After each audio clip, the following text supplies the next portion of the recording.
Ayan guys, gagawa ko ngayon ng detox water. Ayan, ito pong aking ilalagay.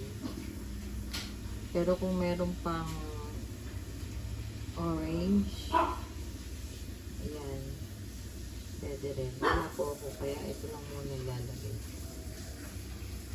So, start na tayo. Slice lang natin yan lahat.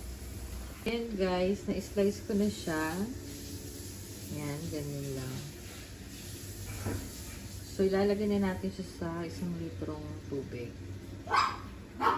Yun yung iinumin maghapon. Ayan, very healthy po siya. Dito ko po siya ilalagay. Ayan.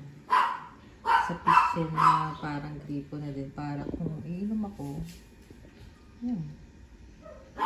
Ayan. So, ihulog na natin ang lemon. Ayan.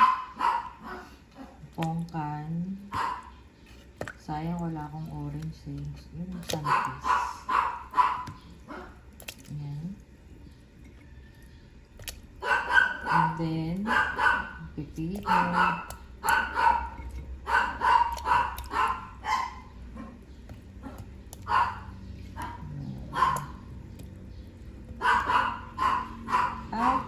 3 slice na luya. Ayan. Kung may Himalayan salt kayo, lagyan nyo din. Maganda rin yun.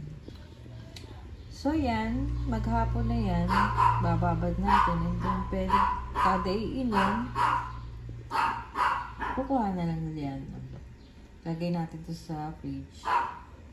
And then, pag naubos yung tubig, pwede natin palitan ulit ng panibagong tubig. So, yan. Be healthy. Thanks for watching, guys. Yan. Ito po yung aking detox water. Nalagay ko siya sa fridge.